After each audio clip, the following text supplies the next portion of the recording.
Good evening, Florida, and welcome to Coastal Conservative News, where truth has a backbone and freedom still has a home. We're bringing you the bold stories and the real headlines and the voices that matter most, right here from the heart of the free state of Florida, from Tallahassee to the Suncoast. We're tracking the political shifts, community victories, and constitutional battles shaping the future of our state and our great nation. So buckle up, it's time to get informed, get fired up, and get involved. This is CCN, Coastal Conservative News. Good evening, Florida. I'm Allie Leger. And I'm Michelle Pozzie, and this is your Coastal Conservative News Week in Review. The stories that shaped our state this week and why they matter for your family. We're covering major developments in public safety, community events, environmental health, and of course, a big week in Florida sports. Let's begin.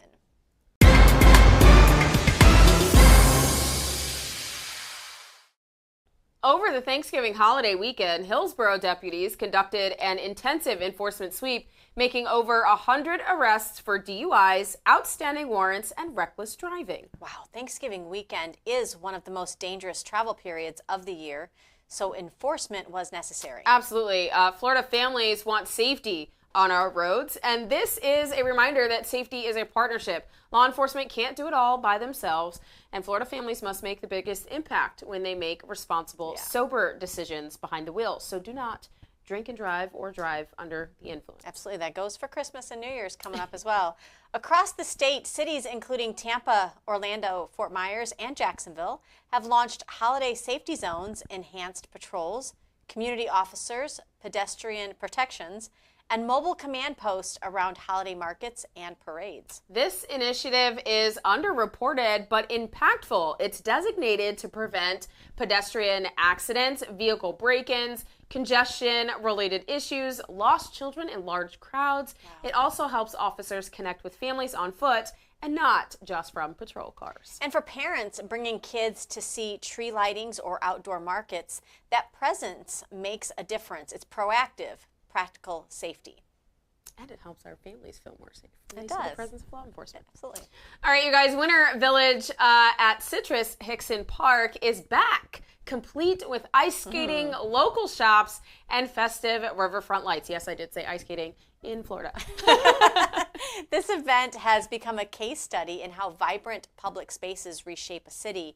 What used to be a quieter downtown at night is now a family-friendly hub that strengthens the community and supports local businesses. And it just spreads good cheer, I think.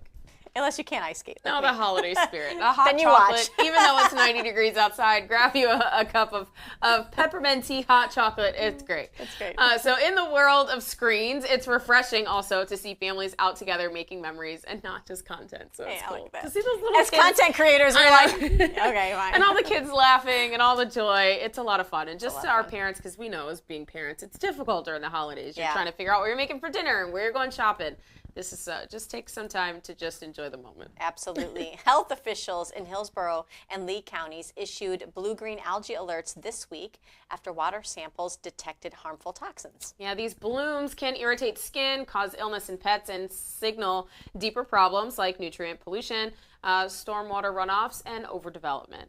So when you hear algae bloom, think water infrastructure, growth management, and long-term environmental health. Yeah, and it's funny, we just attended a press conference with Governor DeSantis, who is taking on this initiative. There'll be more to come about that. Health experts are warning that Florida could see simultaneous rises in flu, COVID-19, and RSVP through their winter months. You might get a cold, is what we're saying, guys. This is just what they are reporting, okay? Hospitals are preparing for higher volumes. Families can prepare by staying home when they're sick, washing your hands frequently, eating healthy whole foods, and taking extra care with seniors and infants. Guys, but don't panic. There are ways to treat these in ways that honor transparency, and you can go to We the People Health and Wellness Clinic right here in Venice, and you can also call them for more information at 941-265-1776, and you can also go to WTPHealthClinic.com for your information or answers that you may the questions that you may have. Absolutely, make an informed decision there. And before we close, one more major policy announcement from the governor deserves attention. Governor DeSantis awarded $112 million in new grants for water quality, supply, and environmental restoration projects across Florida. Guys, this includes $50 million for 14 alternate water supply projects, producing over 94 million gallons per day of water, $50 million for just 23 freshwater spring restoration projects, $12 million for 16 innovative projects targeting harmful algae blooms that we just spoke about. And here's the scale of what this means. Florida has invested over $3.5 billion in water quality projects since 2019. Nutrient reductions are projected to surpass 4.8 million pounds of nitrogen and about 980,000 pounds of phosphorus. Nearly $8 billion has been invested in the Everglades restoration and water protection initiatives. This new funding pushes Florida into the position of national leader in water resource protection at a time when population growth is placing massive pressure on freshwater systems. Absolutely. This matters because water is the backbone of Florida's economy, which is tourism.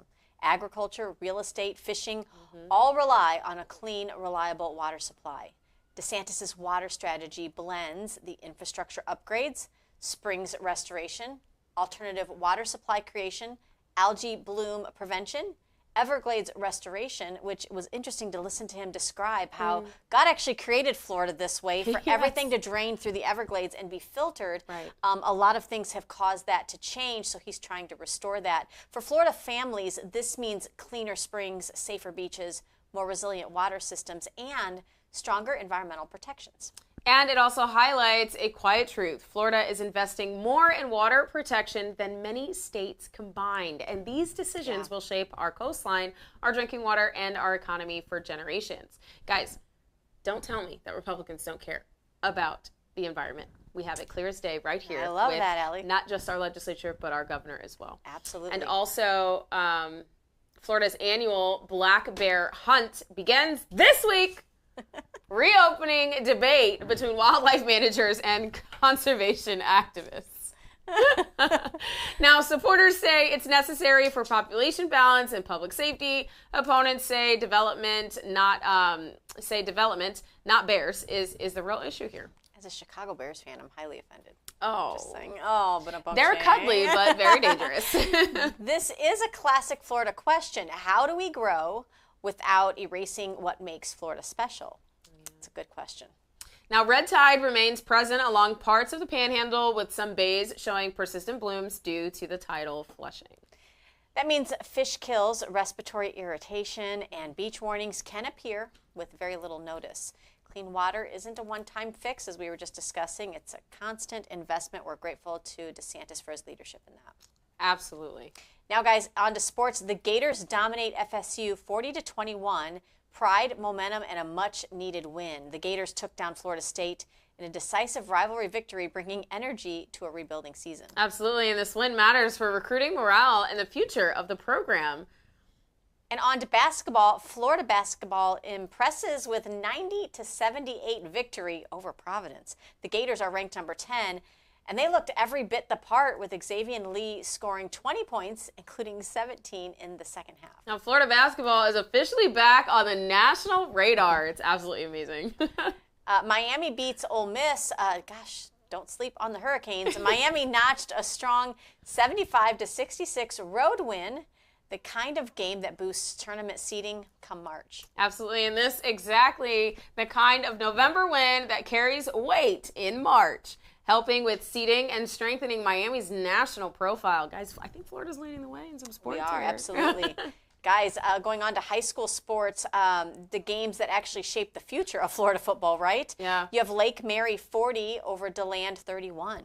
Now, Lake Mary's comeback over previously unbeaten DeLand was fueled by Notre Dame's commit, Noah Grubbs. Wow. Who posted 254 passing yards and 3 touchdowns. Scouts say he reads defense like a college junior. This kid is the real deal, and we're excited. That's amazing. You have Lakeland 27 over Edgewater's 14. Edgewater entered the game undefeated and ranked number 1 in Central Florida. But Lakeland, one of Florida's most storied high school programs, reminded the state that tradition still matters. They dominate when it counts. Absolutely.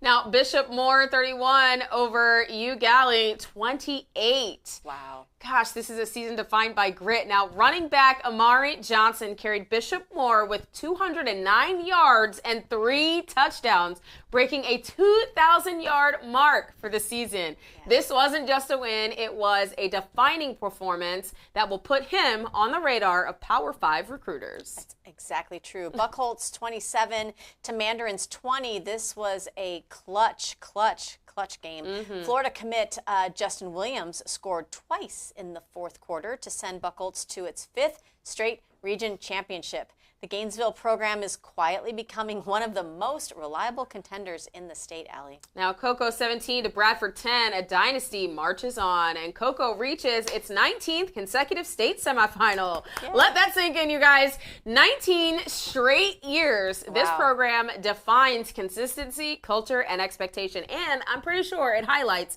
the work that no one talks about. The moms. Getting them to practice, getting the grades up, keeping the grades up. Right. And let's not forget about our dads. Our dads are important when it comes to making sure that they stay consistent. And our coaching staff, right? For sure. It's amazing. Thank you guys for that. We love watching y'all play, and we continue to wish you luck as you move on to the finals. Now, that's your week in review. When we come back, we're taking it local with Raj Doraisamy, who joins us with our Suncoast community stories that resonate with the people and events from around the Gulf Coast. We'll be right back with more after this.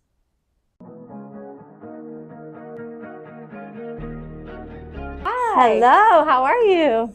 We are here to get an IV. An IV. I heard you have an IV room? Yeah, absolutely. You just head right back this way. Awesome. Thank you. Knock, knock. Hello. Hi, I'm Michelle.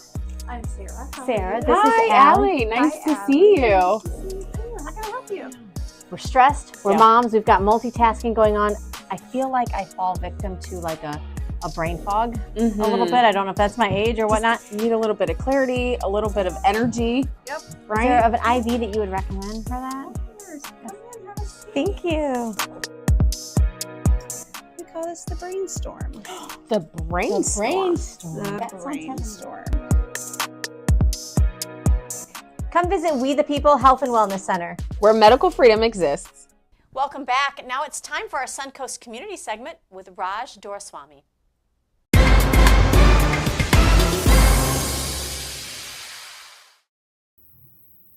Hi, this is Raj Doraisamy with the CCN community segment episode. And today, regrettably, we are hearing even more information about activities by the Republican Party of Florida that we wanted to make sure you were aware of. So some of the previous segments were looking at concerns about the conduct of some of the top officials in the Party of Florida. And if you missed any of those, please just go to Coastal Conservative News on any social media and look at some of our past reporting. But today, I want to introduce you to Mr. Alan Ross. Mr. Ross is a respected subject matter expert. He's referenced by many, many groups that are fighting for transparency throughout the state of Florida. He was a speaker at the Reclaim campaign event.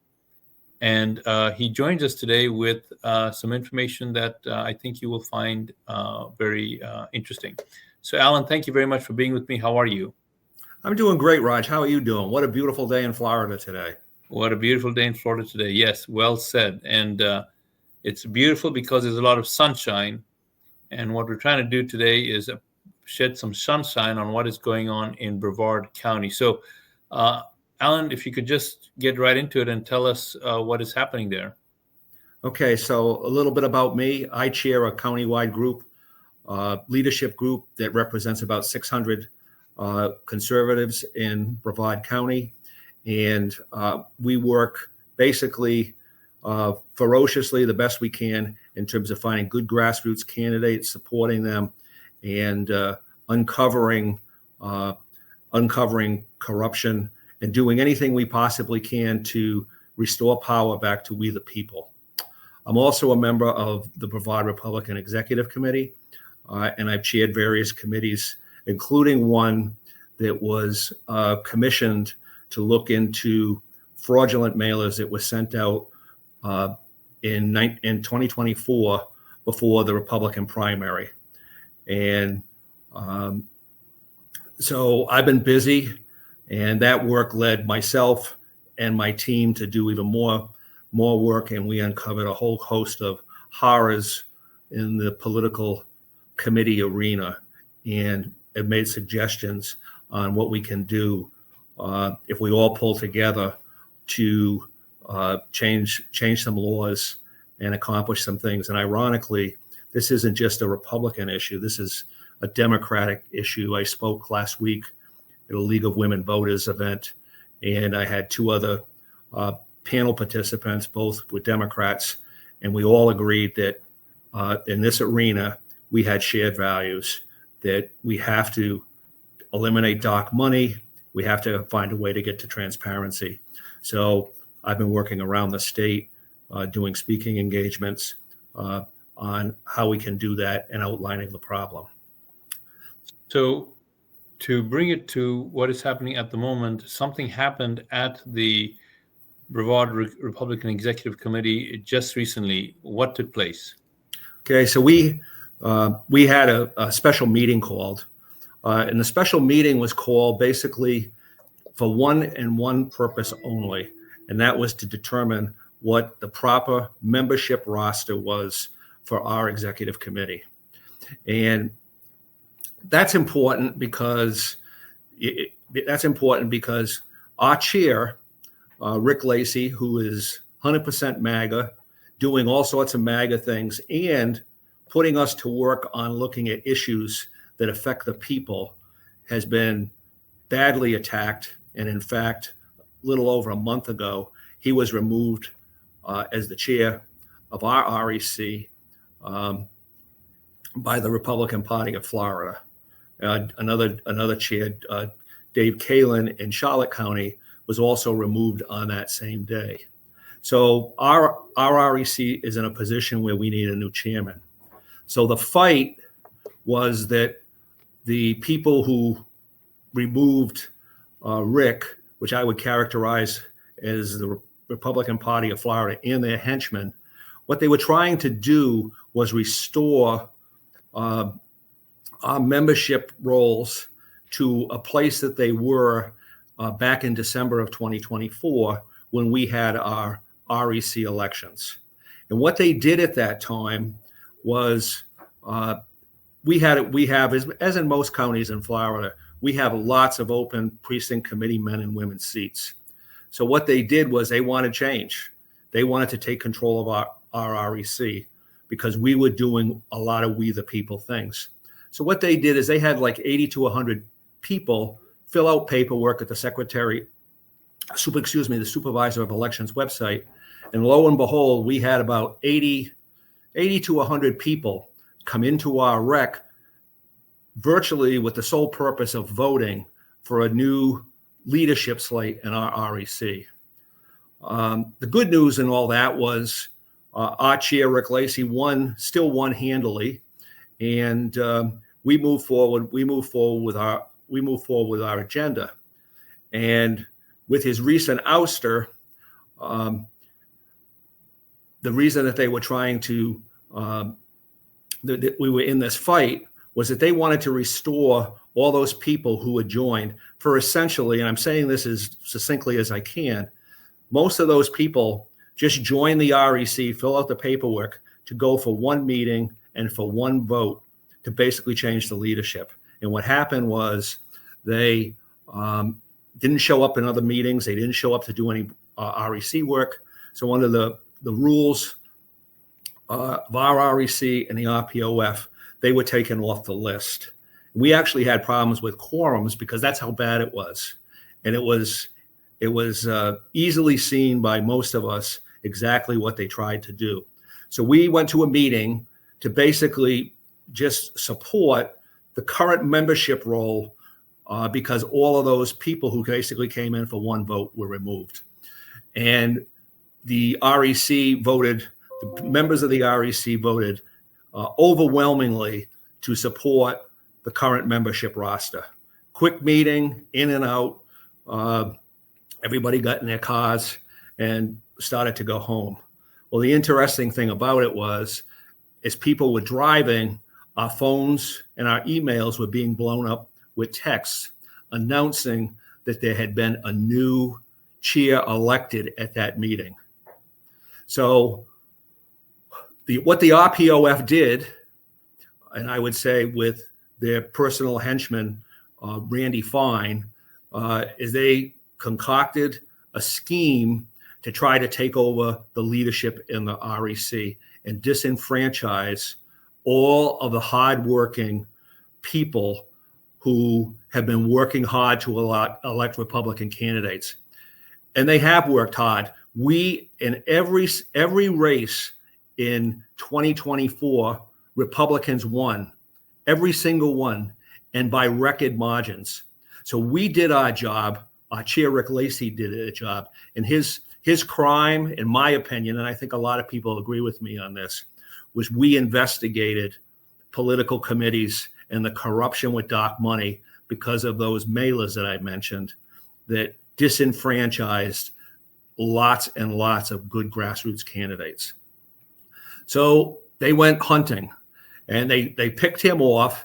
And what they knew was if they brought any vote to the floor, even if we had allowed that other membership listing that I talked about, that they would not carry the day with a chairman that was supported by them.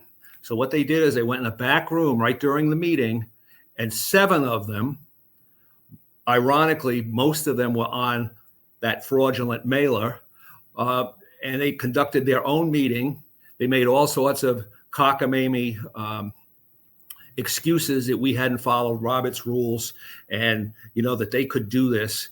So what they did is they voted in a new chair and a new state committee man to replace Randy Fine. So as you can imagine, in our county right now, conservatives are like pulling their hair out, and we're going to fight it. We're going to do what we can. And we're looking for support. We're looking for a couple of things. We want to bring this message out across Florida on what's going on. And frankly, we could use some help because I believe, we're one of the most MAGA-centric RECs in Florida, doing the kind of things that President Trump and General Flynn would want us to do, to take back our county and restore the power to we the people. And if you listen to what I said, we have a high registration advantage in Republicans. So our fight, a lot of it has been with what Republican and who are their real masters. Is it the people, or is it we the money, we the donor class, or the Tallahassee power brokers? So we're going to continue the fight. We ask for your support. There's been a lot of media coverage in Brevard County about this. We're trying to get the message out. But if you're on an REC in Florida, they can do this. Basically proves that they can do anything they want to do. Randy Fine, who is a U.S. House representative, not in Brevard anymore, but in Florida 6, basically after this vote took a victory lap. Go read his Facebook page.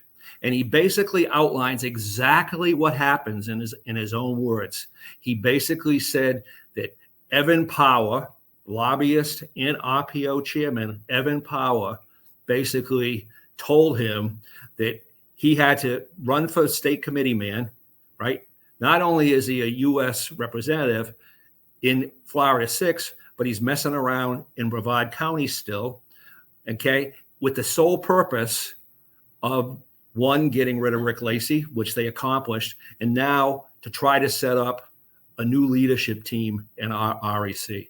It's absolutely disgusting. It's actually outlined in his own words on his own Facebook page. So Patriots, this is what we're up against.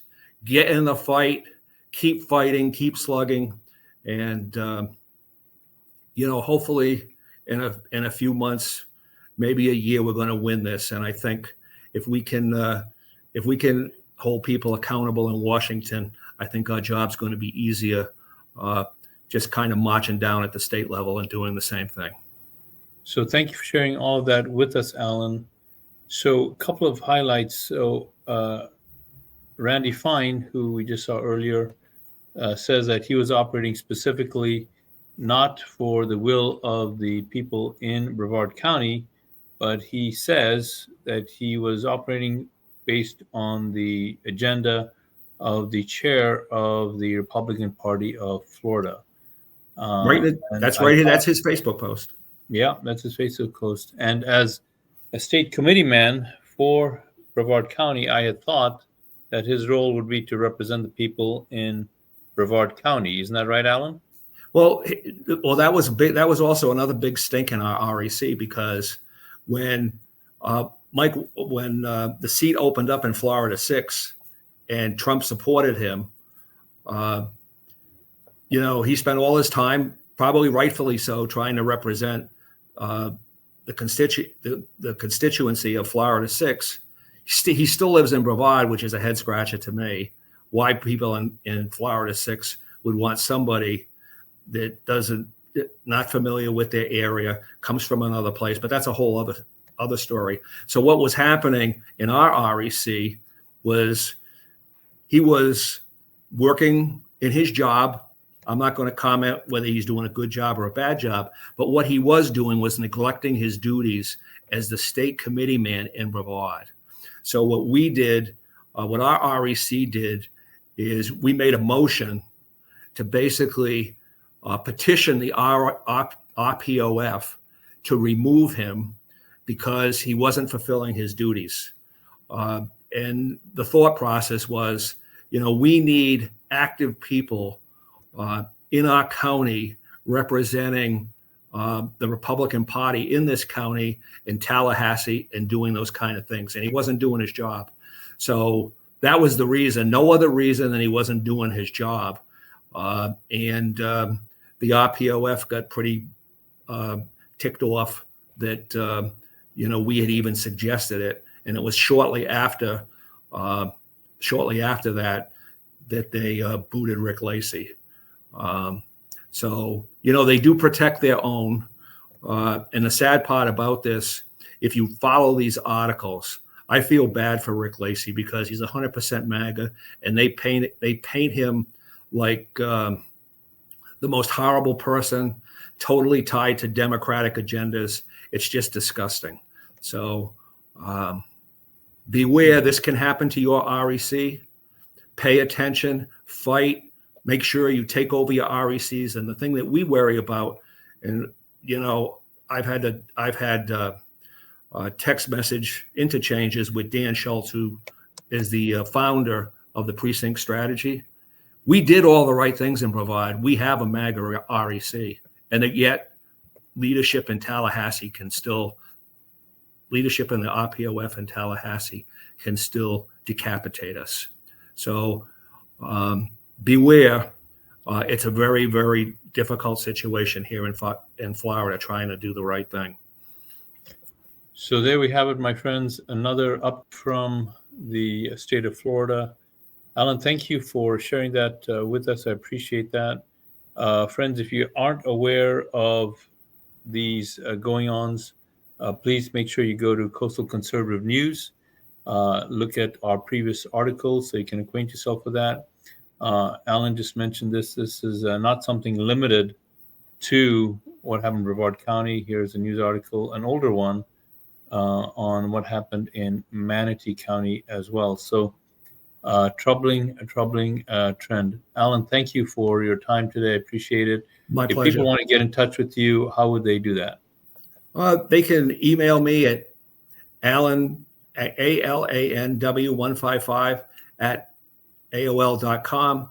Or if you want to keep up with Patriot news in Florida and Brevard County and national, visit our website, which is called ultramagapatriots.com. We have a lot of information on what's going on with the RPOF on that website, in our national Brevard and our political committee blogs. So check it out. Support us. Thank you, Alan. Appreciate your time today. Look forward to having you again with us on another program soon. My friends, that's Raj Doraisamy with Coastal Conservative News. Back to you, Ali and Michelle. Thank you, Raj, for that dynamic reporting. We really appreciate all the work you do. Stay with us. Political Pulse is coming up next, right after this commercial break. They call masculinity toxic, but the truth is, God calls it sacred. My name is Camden Bedinghouse, and I've seen how the world takes what God meant for us as men and turn it into this thing called toxic masculinity. I wrote Fearless Masculinity because my generation's been lied to. You know, we've been told to sit down, stay quiet, and apologize for being men. This world doesn't need weaker men. It needs men who are willing to stand up and become fearless. Men who protect their families, serve their communities, and live without fear. Fearless Masculinity is a roadmap to discover who God truly made you to be as a man. It's about rediscovering purpose, building courage, and stepping into who God truly calls you to be. If you're tired of being called toxic just for being a man, and you're tired of shrinking back, tired of silence, this book is for you. Are you ready to step up? If you are, go to CamdenBedinghouse.com to get more information and become a fearless man of God. Good evening, Florida. Once again, I'm Ali Leger. And I'm Michelle Pozzie. Welcome to Political Pulse, where we cut through the noise and bring you the political developments that actually shape life for Florida families. Tonight, major moves from the governor's office, a powerful week from Attorney General Meyer, new legislative battles coming into focus, education policies shaking campuses statewide, go figure, and an explosive DOGE revelation from CFO Blaise Ingoglia. That's right. No filler, no fluff, just the truth and why it matters to the people of Florida. Let's begin.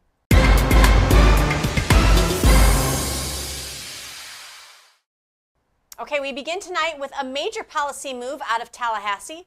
Governor Ron DeSantis has officially announced legislation that would create an artificial intelligence bill of rights in Florida. The first of its kind and in the nation, and companion laws regulating how hyperscale AI data centers can operate in our state. This is no longer just a conceptual framework. The governor released the full slate on social media saying, quote, "As AI continues to develop, we're committed to safeguarding Floridians' rights, data, tax dollars, and way of life." This proposal touches every Floridian, whether you use AI or not. The governor says the goal is simple: prevent AI companies and governments from abusing the immense power these systems hold. Here are the core protections outlined in the proposal. 1, protect Floridians from AI-driven discrimination, censorship, and profiling. The AI Bill of Rights would prohibit algorithmic censorship, shadow banning, political or viewpoint discrimination, AI systems that profile citizens without consent. And the governor argues that AI firms should not have the ability to manipulate, silence, or surveil citizens without oversight. I think on a bigger scale, we should probably look into getting rid of the Patriot Act on the national scale, maybe put in some guardrails for that as well on the state level. But number 2 is to guarantee transparency for how AI systems make decisions. I think that is important and should probably for the rest of our audience as well. Now, this includes disclosure of how personal data is used, clarity on when an algorithm, not a human, is making a decision, consumer rights to understand and challenge automated outcomes. Privacy advocates have been calling for the exact protections for years. Number 3 is guardrails on government use of AI. Florida agencies would be barred from using AI to replace human judgment in law enforcement decisions, deny services, automate case reviews without meaningful human oversight. In other words, government cannot turn into a faceless algorithm. That's great. Now, new legislation is stopping the hyperscale of AI data centers from shifting the costs and risks to Florida communities. Yes, that's right. Alongside the AI Bill of Rights, the governor also unveiled legislation aimed at regulating hyperscale AI data centers, the massive, power-hungry server facilities being built around the country to train advanced artificial intelligence. These facilities can consume millions of gallons of water a day, strain local electrical grids, require huge public subsidies, disrupt nearby neighborhoods with heat and noise. Wow, DeSantis says Florida will not let big tech drop these projects into communities without safeguards. The proposal includes 4 major protections: protecting taxpayers from footing the bill. Local governments would be prohibited from subsidizing big tech data centers with public funding. Good. Number 2 is protecting water resources. Data centers would face strict limits on water withdrawals, wastewater discharge impacts to springs, wells, and aquifers. And this aligns closely with DeSantis' broader water policy, especially given Florida's population growth and ongoing red tide and algal bloom centers. Yeah. Or concerns. Protecting natural Florida and local communities is number 3. This legislation emphasizes environmental restrictions and local zoning control to prevent habitat destruction, noise disruptions, runway energy demands, and 4, preserving local decision-making. Yes. Counties and cities would maintain the authority to regulate or block hyperscale centers based on community needs. That's right. In the governor's words, quote, "This is about protecting your data, your tax dollars, and your way of life."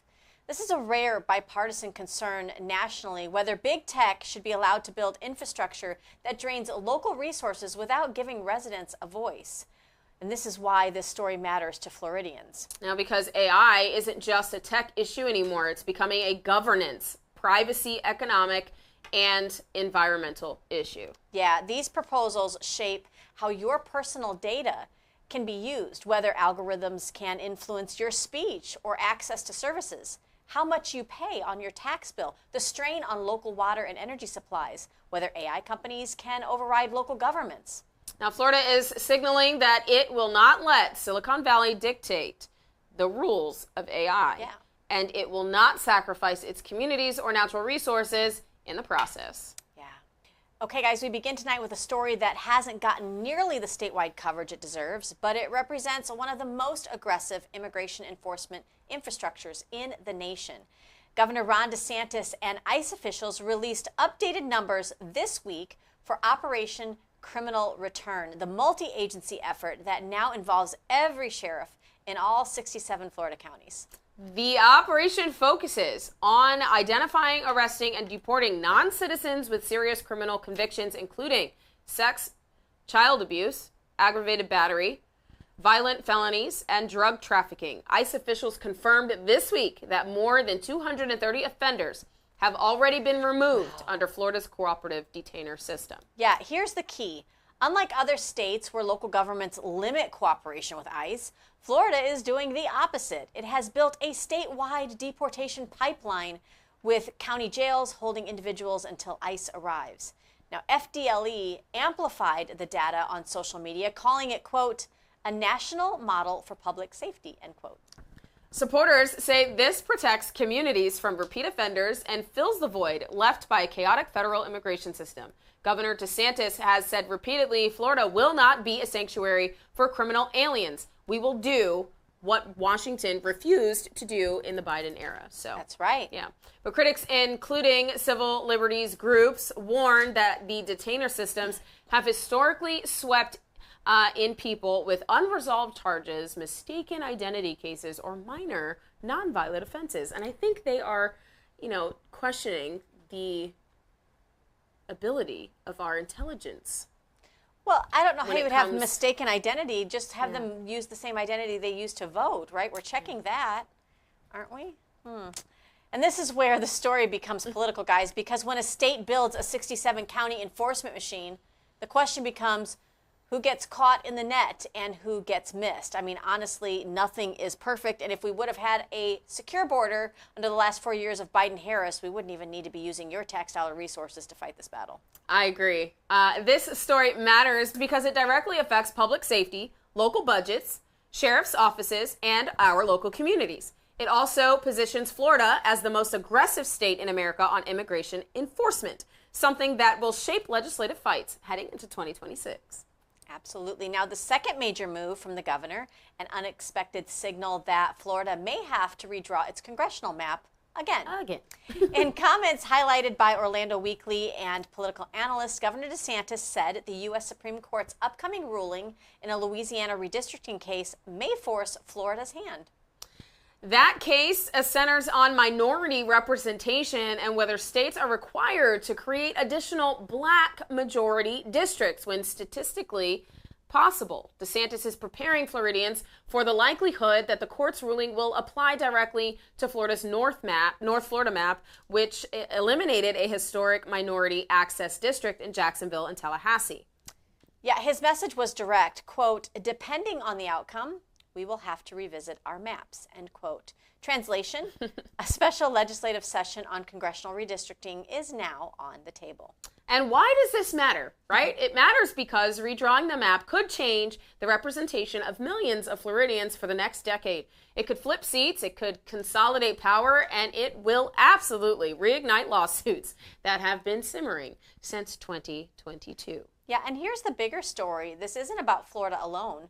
Republicans and Democrats across the country are bracing for a national redistricting reshuffle, Florida included.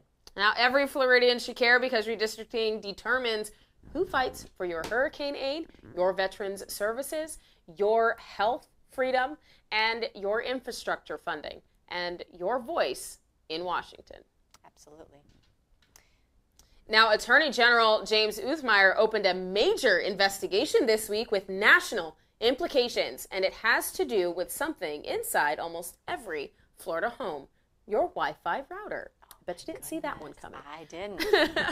Uthmeier issued an investigative subpoena to TP-Link, one of the world's largest router manufacturers, probing whether the company's products expose Floridians to cybersecurity risks, data harvesting, or supply chain ties to the Chinese Communist Party. Wow, his statement was blunt. Quote, Floridians deserve to know whether the devices they rely on every day are handling their personal data to the CCP, end quote. This isn't a symbolic posture. TP-Link routers are used in schools, homes, small businesses, and municipal buildings. Cyber analysts say routers are the front door to all digital activity in your home. Banking logins, work from home data, security cameras, children's tablets, and in some cases, medical devices.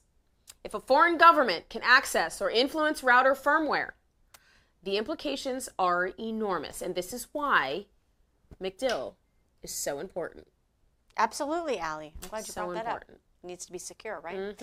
Supporters call this a bold step into state-level tech oversight, similar to Florida's action against TikTok and Chinese land purchases. Critics argue, and there's always critics. Critics argue it risks politicizing consumer technology and could affect millions of lawful users. There should be nothing political about protecting your sensitive data. Absolutely. Either way, this is one of the Attorney General's most consequential investigations, and it reflects Florida's broader posture as a state willing to confront foreign tech influence head on. And I'm here for it. Absolutely. A major legal victory for the AG's office this week. David Robert McKeown of Volusia County was sentenced to 135 years in prison for child sexual abuse material and sexual acts with an animal. The details are horrific, and yet they underscore why Florida leads the nation in harsh sentencing for crimes against children. Uthmeier praised the investigators, saying, quote, Florida will pursue the maximum penalty in every case involving the exploitation of children, end quote. Yeah, this matters because Florida has become a frontline state in the battle against online exploitation. Cases like this are not outliers. They are becoming more common as technology accelerates access to harmful content. And for viewers, this story is both emotionally difficult and politically relevant. It shapes legislative priorities around sentencing, monitoring, and digital safety. Absolutely. In a quieter but meaningful case, the Attorney General's office recovered $23,000 from an active duty service member who was targeted in a cryptocurrency scam while deployed. Wow. No shame. Crypto scams are among the fastest growing forms of fraud. Service members, often deployed rotating bases or managing finances remotely, are prime targets. This recovery shows Florida's consumer protection system can move quickly, even in highly technical cross-border fraud cases. This is also a reminder, holiday scams are spiking and predatory actors are targeting the elderly, military families, and young investors. Now for CCN viewers, the takeaway is simple. This is why state-level consumer protection matters. It's not theoretical. It protects real families.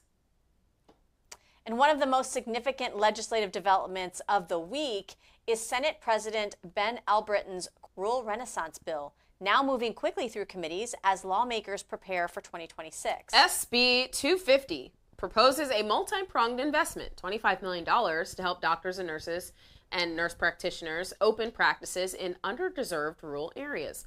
Higher Medicaid reimbursements for rural hospitals, loan assistance for teachers who commute to rural schools, major improvements to aging road systems, a new Office of Rural Prosperity inside the Department of Commerce.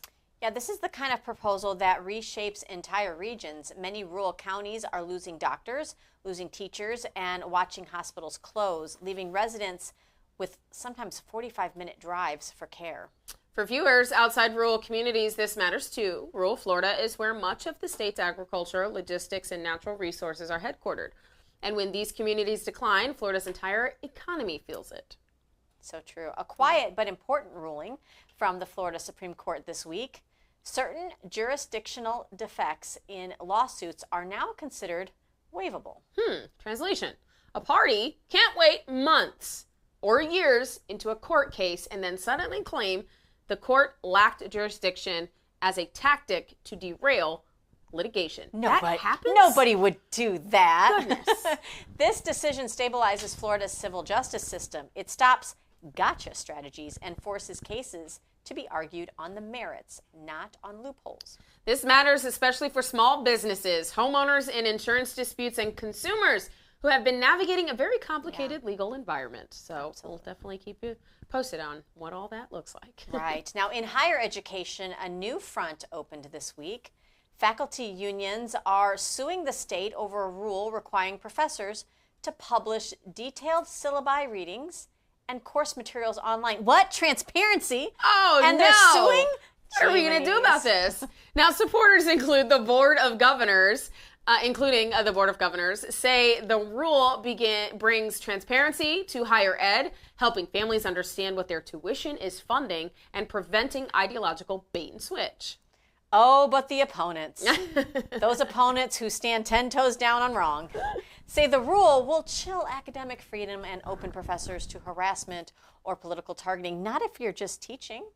One union leader even said, this isn't transparency, it's surveillance. What? We're giving you tax dollars. Of course we're surveilling what you're doing with it. That's the point. You have to ask, Allie. I pause just because it doesn't make we're just giving you both sides so you can make the decision on your own. This is just another chapter in Florida's ongoing battle over who gets taught, who controls curriculum, and how much oversight the state should have. My goodness, I think parents and everybody that is currently going to any kind of school should have access to all of the information that is provided for the student. I don't think any of it should be hidden, especially if it's taxpayer funded. And I'm telling you, try going to work and having that same mentality. Oh, you want to see what I did for my day? My timesheet? Nope, you don't get to. I mean, that doesn't work for anybody. No. Transparency works, and when transparency works, that's true freedom. People win. Yep. A more constructive development, Florida is now requiring that all high schoolers receive financial aid literacy education, including instruction on FAFSA, Bright Futures, grants, and scholarships. This would have been so helpful because many children don't know how to do this, and many parents don't know how to assist their kids with doing this. I tried to do this myself when I was getting out of high school, and it was the most frustrating. Harsh. This is one of those rare Education policies that earned praise from both sides. Yay! Finally! Many parents struggle to navigate college financing, especially first-generation families. This requirement could help thousands access scholarships they otherwise would have missed. Yeah, and it helps you from knowing if you're going in debt and why and how much. Oh, It's a good 100%. thing. And now to what may be the biggest accountability story of the week. Are you ready? If not the year. CFO Blaise Ingoglia told Florida's Voice and later confirmed in a press conference that DOGE audits across the state have uncovered over $1.5 billion in waste, inefficiency, and unnecessary spending. Ingoglia described what he called a, quote, culture of autopilot government, end quote. Autopen? Autopen?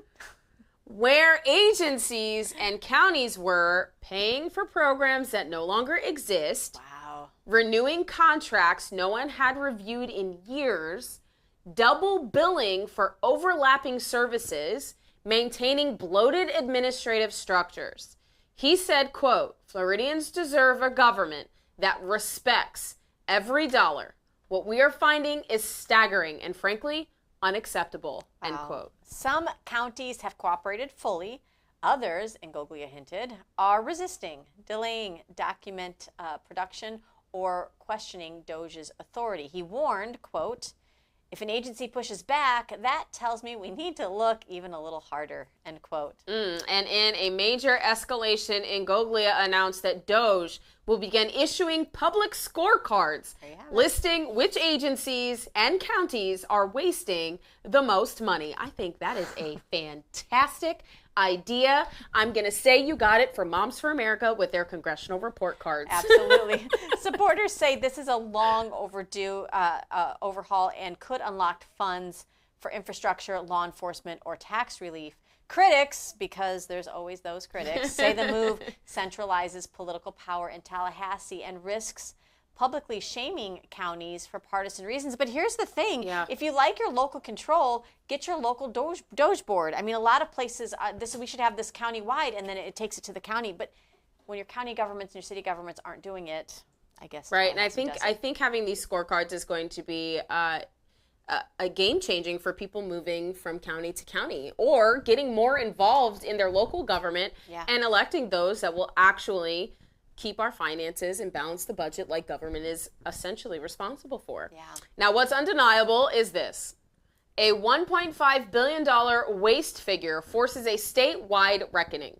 Every Floridian paying property taxes, utility fees, and county assessments has a direct stake in this story, and you need to be paying attention and involved locally. Absolutely. Well, you guys, that's your political pulse and big moves, big money, and big implications for Florida families. Guys, when we come back, you're not going to want to miss this. Camden Bedinghouse brings us Cam in the moment after this commercial break. They told us to sit down, shut up, and trust the narrative. We said truth doesn't whisper, it shouts.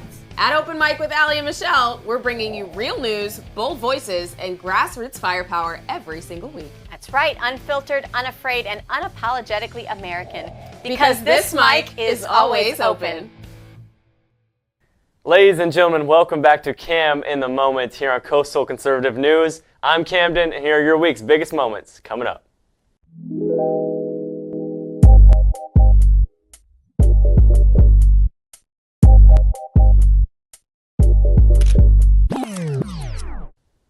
All right, guys, welcome back. So today we're going to be discussing the education system here in Florida, what's going on, and what's happening today in 2025 with your children, because education is one of those things that everyone has an opinion on because everyone cares about their children and the future of this country. And so lately, a lot of Floridians have been asking what really is going on, the simple question of, are we doing enough for our children? Are we doing the right things for the school system and doing everything we can to give our children the education we need and all the things that come with the schools right now? And a few years back, lawmakers launched something called Schools of Hope.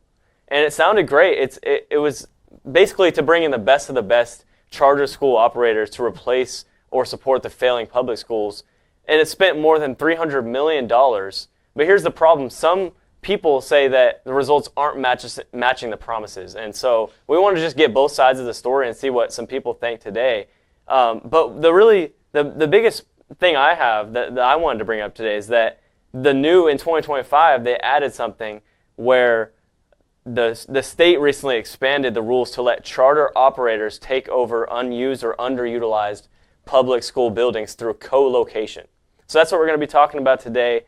And basically, if the district, all the charter operator has to do is send the district a simple letter of intent. And if it gets approved, the charter gets the building, and the public school district still has to pay the maintenance, landscaping, utilities, and stuff like that. So joining me today to discuss this and more is Damaris Allen, Executive Director of Families for Strong Public Schools, and Michelle Pozzie, candidate for Sarasota School Board District 5. Thank you guys so much for joining me today. Thank you for having us, Kim.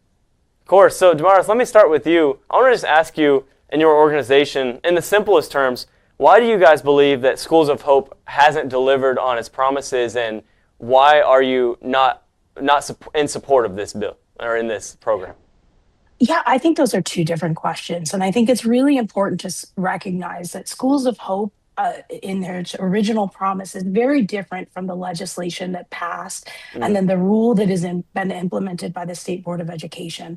This allows schools to co-locate in areas that aren't in high needs, that just have underutilization, which is defined by one empty seat. And this is done at the expense of public school students. And we need to be really clear about this, that the money that's being taken away is opportunity from students whose families have chosen to put them in public schools. And the vast majority of the schools that have requested to co-locate are not in what was previously known as opportunity zones, which is what Schools of Hope was originally intended for. So this has really journeyed away from the original intent of this legislation. In addition to this, not all charter operators are eligible for this. So it also creates some challenges even within the charter school system because it gives an unfair advantage to some of the charter schools. And the biggest thing we're very concerned about is the data sharing. Once a School of Hope is co-located, parents, all of your students' data is shared without your permission with these co-located schools. Thank you for that. And Michelle, I want to give you a chance to respond and also give your take. Why do you think that this program, and also what are your thoughts on the co-location part of this as well? Thank you, Camden, for having me. Listen, I think that part of what this dialogue is saying, listen, if you don't like the legislation the way it's written, we should always be engaging with our representatives, both on the House and Senate side. That is just good governance. I would encourage everybody, if you have an issue with the way any legislation is written, definitely do your due diligence and contact your representatives. They're there they're supposed to listen to you. So that would be my first thing. The second thing, whether it's Schools of Hope, charter schools, or people who really aren't, they want to say that, school choice is sometimes not ideal, that it tears down a public school system. I have to make sure that your viewers understand something. We here in the state of Florida, we value the parents' right to choose where their children go to school. All funds that go through, whether it's public school or through our scholarship program, it's all from you. It's all tax dollars. I sometimes almost want to argue that if the money's following the child to whichever school the child goes, it's an expansion of public school. It maybe doesn't look the way it's always done historically, but we don't drive cars that we drove in the 1970s. So why are we so afraid to move education into the new century? I think part of what you're hearing with Schools of Hope is that people aren't happy with the fact that they can come in and utilize space that maybe from a school that's not either not performing highly enough or that has empty seats. Here's the important part to you taxpayers. You are already paying for that space. You're already paying for that building. You're already paying for the lights. You're already paying for the landscape. What they're trying to do is trying to say, listen, let's utilize the tax dollars. If you're paying for this space, we don't want it to sit empty. Now, do I disagree with some of the verbiage? Absolutely. Do I think there's better ways to construct this? Absolutely. And I think that's part of what we both agree on. Let's make sure that this is clearly defined. But you have to understand, this is not a bigger look at what the school choice system is doing within the state of Florida, which has been very successful, Camden. Thank you, Michelle. And Damaris, I want to actually lean into what Michelle was going into, that should parents have more options for their children, and is Schools of Hope providing that? And is the co-location part of that giving them another choice, or what's your thoughts on if that's actually benefiting or taking away? Yeah, so parents have always had choice in the state of Florida, and I would say that the money has not historically followed the child. I think we have seen that with the scholarship bill fixes that we're seeing coming this session, the 22,000 students that were double paid for. And so that's a challenge. And I think when it comes to school choice, we need to be honest that in order to make a choice, parents need informed choice. And so when we are looking at choice in the state of Florida, we aren't always given enough information to make an educated choice. And that's a deep flaw in the system that makes it really challenging for parents like myself. In addition to that, Schools of Hope, the reality is this isn't using unused space because these schools don't have students to put into this space.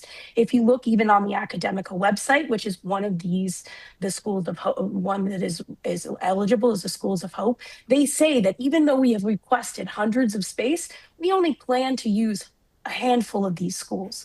And so really what's missing in this is local voice, the opportunity for local voice, because you only have 20 days to turn this around. And if we're really serious about engaging parents and communities about choice, then these decisions need to be made at a local level with stakeholder input. And by stakeholders, I mean parents, students, taxpayers, community members. And if we're going to do this, we need to do this locally and not have the state come in and say, you have to do this, regardless of what your community wants. Yeah, and it actually brings up another thing that I saw when I was researching this whole Schools of Hope and the past what's come from it is that the elected school board kind of loses some of the control over the school buildings that the state officials, to the state officials that weren't elected. So Michelle, what are your thoughts about that part of it and who should have the control over it?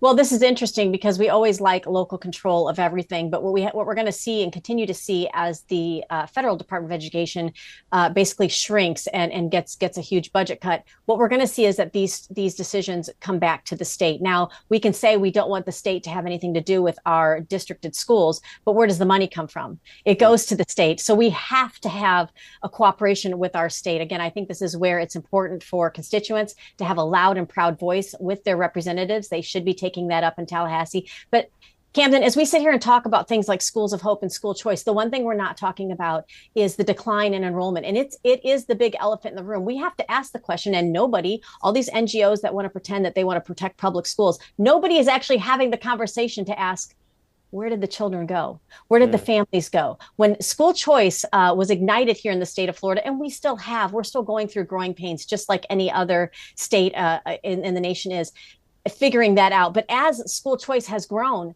are we asking ourselves as taxpayers? Are we asking ourselves as moms and dads? Are we asking ourselves as school boards, why is the enrollment dipping? As long as the fight is against charter schools, Schools of Hope, and the big elephant in the room, we're not actually tackling how do we make our schools better? How do we make the public school system something that's so competitive in this new free market of school choice that everybody wants to choose public school? And until we actually talk about that, Camden, I think we're missing the point. I think that's a good point to bring up, honestly, that why are kids not going to the schools and why are parents not choosing the public schools? But a final follow-up for both of you. Thank you. I've really enjoyed this conversation, seeing both sides of it. But follow-up, before we get done, what's one misconception, Damaris, starting with you, about your side of this debate that you want to clear up right now for people that might disagree with you or the position you have on it? Yeah, I think the reality is the vast majority of students are choosing public schools. When you look at the vast majority of scholarship recipients, 69% of them have never stepped foot in a public school. They were always going to go to a private school. And the students aren't there. The reality is that there is declining enrollment in charter schools. There is declining enrollment. You can't create students out of thin air. And I also believe our students are too precious to be left subject to the free market. They need to be focused on to ensure that there are quality systems in place to ensure that they are going to succeed, that they're going to have opportunities to succeed, and to be able to be productive citizens of our society. And the way we do that is by truly investing in their future and not creating constant competition for them to choose by something that may look good, but we don't have the information to prove that it's actually performing. And then Michelle, same question to you. What's one misconception from your side that you want to clear up before we go? Well, I would have to respectfully disagree with your other guest, because what we're seeing in Florida is an influx of people. They're coming to Florida because they like the governance of Ron DeSantis. They like the school choice that we provide here. So I would have to say we actually have more kids coming into the state of Florida. And yes, they are largely choosing whatever that looks like for them. I know as somebody who's had two children, one went to charter school, one went to public school. We ended up homeschooling at some point. And that is my question. Here's the underlying question, regardless of where you stand on this issue. Who do you believe has the all-encompassing right to control the education of their child? Should it be dictated and mandated through where they live, through a school district or a school zone, through government, or is it the parent? And as long as you say it's the parent, then guess what? Those tax dollars travel with the student, and those tax dollars come from taxpayers. That makes it an expansion of public school, not the demise of public school. I think it's time that we should be okay with some sort of reimagining of what that looks like. Education is not one size fits all. And honestly, if we do this the right way as a public school district, if we do this the right way, then your typical public schools are going to win. We've got to get back into reimagining education and what that looks like for our students, and keep the decision with the parents. Damaris and Michelle, thank you so much. You know, the way we're going to get the best for our children is to talk about these issues. It doesn't matter if we disagree. We need to bring the conversations up to keep talking, because that is how we really go through these things. We can disagree and find the common ground on certain things, and maybe other things we really care about and push for. So thank you so much for that, because children are at the very center of all of this. So thank you guys for joining. Thank you, Camden. Thank you for having us. Of course. And then now, guys, we always end the segment with wholesome moment of the week. And speaking of children, tomorrow, December 6th, from 10 a.m. to 2 p.m., the South Shore Sports Complex in Apollo Beach, there will be a DJ, food trucks, marketplace, and bounce houses for the Toys for Tots car show, accepting toy donations. So we're always going to keep children at the center and have a great holiday season for them. So thank you, everybody, for tuning in to Cam in a moment, and we'll see you guys next week.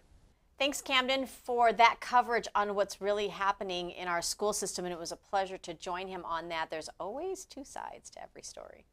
And as we close out tonight, we shift from the noise of the moment to what grounds us beyond headlines and politics. That's right. After the break, Kevin Gamble joins us with Faith in Focus. Don't go anywhere. We'll be right back with more CCN. This Veterans Day, honor the heroes who defended our freedom. Introducing the Veteran Cigar from Liberty Cigars, handcrafted, bold, and made to celebrate those who've served. From the field to the fireside, every draw tells a story of sacrifice and pride. Use code FREEDOM at checkout for 20% off your order now through Veterans Day. Because liberty isn't just a word, it's something worth lighting up for.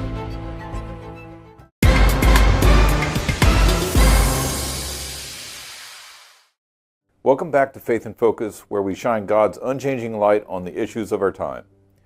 Today we're diving into a topic that's stirring up a lot of conversation in Christian circles and beyond. We're talking about the rise of LGBTQ-affirming churches and preachers. These are congregations and leaders who not only welcome but actively celebrate and endorse lifestyles that the Bible clearly calls sinful. But friends, this isn't just a cultural shift, it's a spiritual danger zone. Today we'll explore how this movement contradicts Scripture, why it's leading souls astray and potentially to eternal separation from God. And we'll zero in on key verses like James 3:1 and those warning against the sin of pride. Let's start with the rise we are currently seeing. Over the last decade or so, we've witnessed a surge in churches that identify as LGBTQ inclusive or affirming. Denominations like parts of the Episcopal Church, United Methodist Church, and even some evangelical offshoots have ordained openly gay pastors, performed same-sex weddings, and rewritten their doctrines to align with modern views on sexuality and gender. Preachers like those in the metropolitan community churches or figures who've gone viral on social media are proclaiming that love is love and that God's grace covers all without repentance. It's packaged as compassionate, inclusive, and progressive. But is it biblical? Absolutely not. The Bible is crystal clear on human sexuality. In Leviticus 18:22, God says, "You shall not lie with a male as with a woman. It is an abomination." Now that word is pretty strong, abomination. Romans 1:26 through 27 echoes this.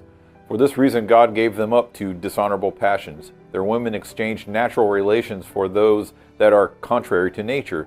And the men likewise gave up natural relations with women and were consumed with passion for one another. And in 1 Corinthians 6:9 through 10, Paul lists those who practice homosexuality among those who will not inherit the kingdom of God. Unless they repent, of course, and turn to Christ. These affirming churches twist these verses, claiming that they're about cultural context or abuse, not loving relationships. But that's eisegesis, reading modern ideas into the text instead of exegesis, letting Scripture speak for itself. Now here's where it gets even more serious. These preachers aren't just sharing opinions, they're teaching. And the Bible has a very stern warning for teachers. James 3:1 states, "Not many of you should become teachers, my fellow believers, because you know that we who teach will be judged more strictly." James is saying that those who stand in the pulpit or lead a flock carry a heavier responsibility. They're accountable not just for their own souls, but for those who they influence. If a preacher distorts God's word to affirm sin, they're not guiding people to heaven, they're paving a path to hell. Jesus himself warned in Matthew 18:6 about causing little ones to stumble. It would be better for them to have a large millstone hung around their neck and to be drowned in the depths of the sea. That is pretty hard-hitting. These affirming leaders are doing just that, leading vulnerable people, maybe those struggling with identity or same-sex attraction, away from the transformative power of the gospel into a false sense of security. And one of the worst parts about this is children are also in these churches. But let's dig deeper into the root of this movement. It's actually pride, the sin that actually toppled Lucifer from heaven. The Bible doesn't mince words about it either. In Proverbs 16:18, it declares, "Pride goes before destruction, a haughty spirit before a fall." Think about that. Pride isn't just arrogance, it's elevating human wisdom above God's. These LGBTQ-affirming churches also often fly pride flags. We see it everywhere. Literally symbols of human autonomy over divine design. They're saying, we know better than the Creator about gender, marriage, and sexuality. But Scripture warns of the fallout. Proverbs 11:2 says, "When pride comes, then comes disgrace, but with the humble is wisdom." Pride actually blinds us to truth, leading to disgrace, not just personally, but eternally. Take a look at Proverbs 29:23. "One's pride will bring him low, but he who is lowly in spirit will obtain honor." The negative outcomes? Pride actually isolates us from God. Psalm 10:4 puts it very bluntly. "In the pride of his face the wicked does not seek him. All his thoughts are, there is no God." When churches prioritize pride, human pride parades over humble submission to Scripture. They also foster a mindset where God is remade in our image. So what's the ultimate result here? It's spiritual downfall. History shows it too. Nations like Sodom and Gomorrah fell to pride-fueled immorality. Individuals? Remember King Nebuchadnezzar in Daniel 4? He boasted in his own might only to be humbled like a beast until he acknowledged God's sovereignty. Pride leads to broken relationships, unrepentant sin, and ultimately separation from God. As Proverbs warns, it precedes destruction, eternal destruction, if not repented of. Friends, I say this not to condemn people, but to warn, because we love all people. These churches are leading people to hell by preaching a gospel without the cross, without the need to die to self and be born again. They offer affirmation without transformation, love without holiness. But Jesus calls us to deny ourselves, take up our cross, and follow him. True love speaks truth, even when it's hard. If you're in one of these churches or know someone who is, pray for eyes to be opened. Repentance is always available. God's grace is bigger than any sin. In closing, let's remember, our faith isn't about fitting into culture or replacing God with the world. It's about conforming to Christ. Stand firm on Scripture, reject the pride that deceives, and heed James 3:1's warning for teachers. If you're leading others, please teach the truth or just step aside. Thanks for tuning into Faith in Focus. Join me next time as we explore more ways to keep our eyes on Jesus. God bless you. Thank you, Kevin, for sharing this important biblical warning about the rise of LGBTQ-affirming churches. I've seen it firsthand. That wraps up another week here in the free state of Florida, a state shaped by strong communities, strong families, and strong principles. Now remember, if there is a story happening in your county, your school board, your city council, or your neighborhood, we want to hear from you. Visit us at coastalconservativenews.com or call our tip line, 941-487-7441 to share your tips and your stories and your comments. Stay informed, stay engaged, and stay Florida strong. I'm Allie Lachey. And I'm Michelle Pozzie. And this is Coastal Conservative News. Good night, and God bless the free state of Florida.